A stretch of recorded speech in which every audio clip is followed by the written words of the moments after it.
крипто валютын онцлог нь те уламжлалт валютаас юугаараа ялгаатай вэ? Ялгах давуу тал нь юу байдаг вэ?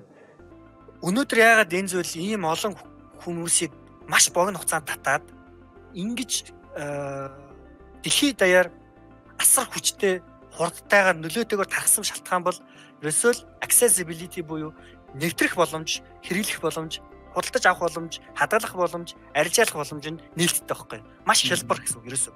Мэдээж нөгөө хүн ер нь яагаад тодорхой хөрөнгийг өөртөө байлгадаг юм бэ гэдэг чинь ерөөсөө л сая бүр ихэнд ярьсан шүү дээ. Ашиг, profit тий. Тэгэхээр эцсийн эцэд бол энэ зах зээл чинь өөрөө ашиг олох боломжтой зах зээл буюу уламжлалт санхүүгийн хэрэгслүүдтэй харьцуулахад зах зээлтэй харьцуулахад асар жижигхэн байгаа байхгүй да. Зах зээлийн үнэлгээгээрээ тэр энэ боожчоо бүтээгдэхүүнийдийнх нь үйл явцаасаа тэр технологийн хувьд энэ чинь давуу талтай гэдэг шүү дээ тийм үү. Нээлттэй байна. Төвлөрсөн бус засаглал байна тий. За давхар технологийн хувьас гадна процессингийн хувьд маш их давуу тал олгоно. За одоо мөнгөн шилжүүлэх гүйлгээ хичээлбэл маш хямдхан болгож байна. Асар одоо хурдтай болгож байна тий. Одоо swapping буюу одоо арилжааны хэрэгслүүдийг бас айгүй хямдхан болгож чинь гэдэг юм ингээд олон давуу талууд байгаа л да.